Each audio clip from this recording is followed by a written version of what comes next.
Hello guys, welcome back to the channel. Welcome back to Shay Explores Daily, and today I've got another video.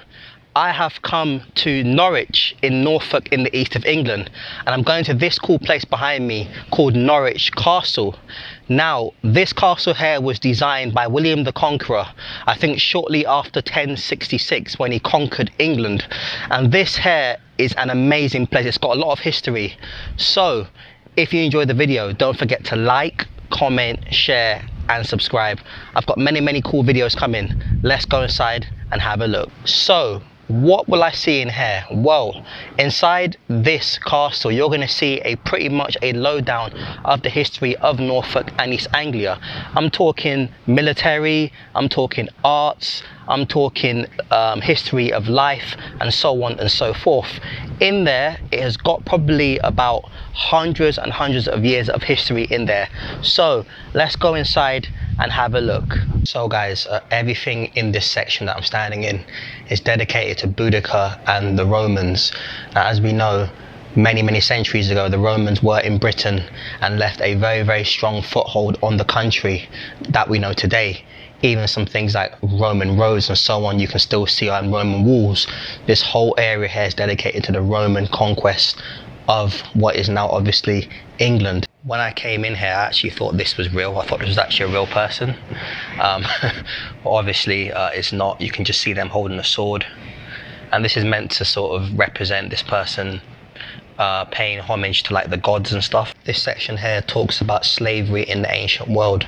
When we think of slavery we think of the more modern slavery like transatlantic slave trade and some slavery that still happens today, but as you can see here where it says there, slavery was actually an everyday part of society in the Mediterranean world in the era of Roman Britain. So it's not a new phenomenon, as they say. Here you can see various treasures and stuff, etc. from that era, and as you can see these are all Bronze Age objects. Here you've got some coins basically from the Roman era, and these were discovered, there's 341 of them, and these were discovered just west of Norwich. As you can see, this is a sculpture here essentially to represent the first Iceni revolt in AD 48.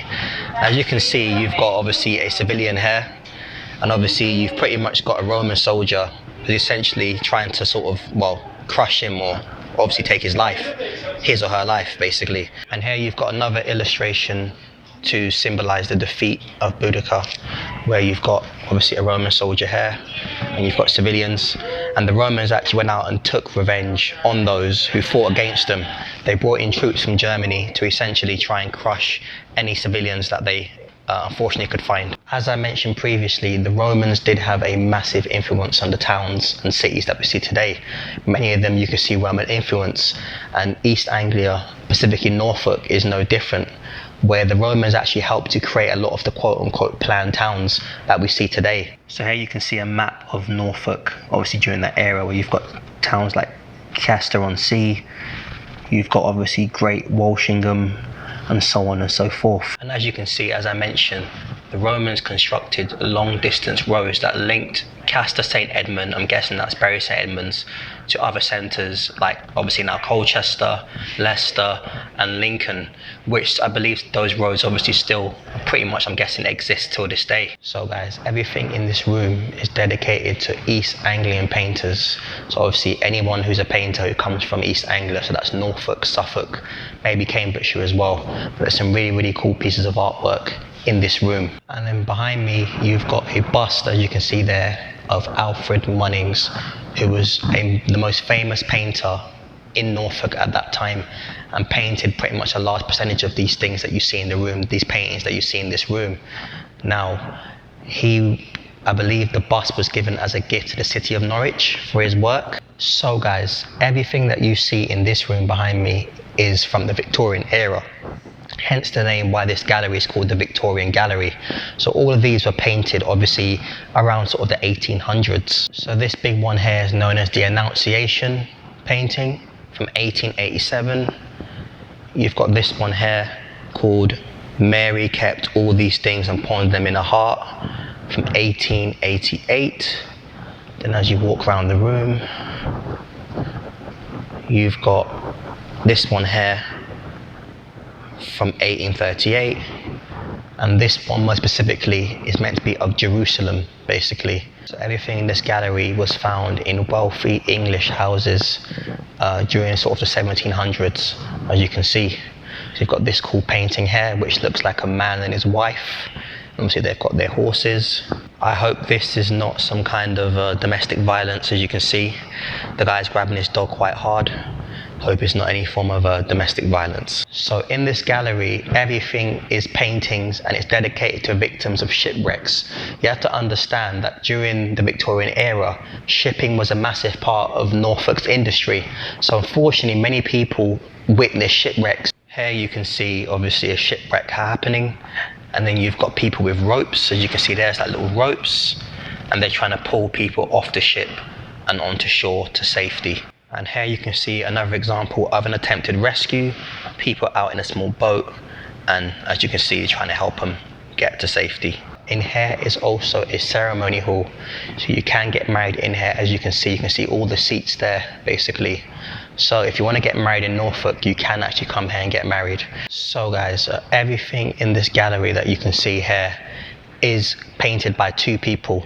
One called John Sell Cotman and another one called John Crome, who were two famous painters of their time. In here you see a variety of actual diverse paintings that they've done, and I think it's really cool because it shows how important they have been to this area. So here you can see yet again going around, huge diverse range of paintings and so on. Here you've got Cotman's trunk, which is obviously like a box of all the instruments and stuff that he used to essentially paint his great paintings. And here again you can see all the materials that were used to paint these paintings. As you can see a variety of colors over there. I don't know if you can see it. And then you've got different types of oil. You've got walnut oil, and so on and so forth. Here you've got a couple of mummies, as you can see, going down there. And as you can see, they're very well designed. Look at just the design of them, the colors, the patterns, and so on and so forth. It's important to remember that with these mummy tombs, Egyptians view them different to how we view them. So some people view it as just a great collection of patterns and so on, but the ancient Egyptians believe in the afterlife, so they use tombs like this behind me to essentially preserve the body for obviously the afterlife. So this section is like some kind of animal section, and this obviously is one of the massive big cats. Don't worry, it's not real. Here you've got some lions as well, and basically this photo was actually shot in Kenya in 1908. So this is obviously a replica of the photo, and maybe the lions were hunting, probably, I'm not too sure. This section here is dedicated to animals at what they call the ends of the earth, so the polar regions, so the Arctic and Antarctic. You've got obviously the Antarctic penguins there, and you've obviously got everything there going up to obviously a ginormous polar bear. So basically these are things that have been collected over a period of time, all from the year 1824 onwards, basically. As you can see, you've got an illustration of what part of the body they came from, what animal. So you can see that came from what looks like a turtle. That came from the mouth of what looks like some kind of dinosaur. This is obviously the fish section. And Norfolk has a rich history, especially at Great Yarmouth, of a marine industry. So fishing has always been a big part in this part of the world, basically. This exhibition is called Out of Africa, and as you can see, you've got the hippopotamus, the biggest killer in Africa. You've got a warthog as well, and last but not least, you've got the African antelope, basically.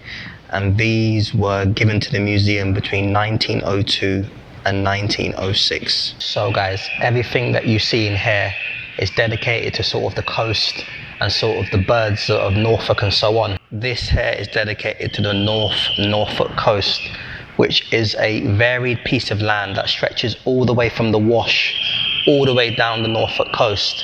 So essentially the habitats shown here are dunes and salt marshes. This here is a replica of Braden Water, which is a large estuary of Great Yarmouth, where the rivers Bure, Waveney and Yare meet. Now here's meant to be a replica of obviously a bird with its two chicks, with their chicks there with little babies, as you can see. In the background you've obviously got the sea there. This section here is named the British Bird Gallery.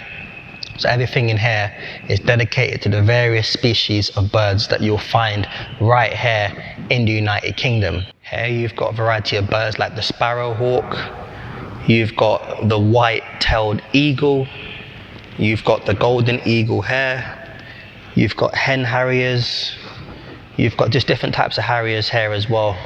But as you can see, it's a huge variety of birds that we've got. Here you've got the white stork, the grey heron, you've got the grey lag goose, bean goose, you've got a duck.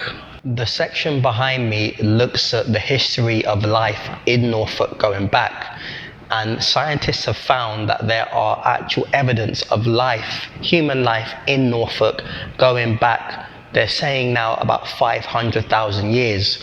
So as you can see, animal remains were found by archaeologists pretty much going back 500,000 years. These include lions, rhinoceroses, hyenas and so on and so forth. So as you can see, these are the actual remains of what they found. And here we've got some remains of what is believed to be from potentially 1 million years ago. So as you can see, these are from things like mammals, wolves, canine tooth of hippos, fossil bears and so on and so forth. So I've come to the first floor, and everything on this floor is dedicated to the Norfolk Royal Regiment. So essentially it's dedicated to Norfolk's military history. So let's go around and have a look.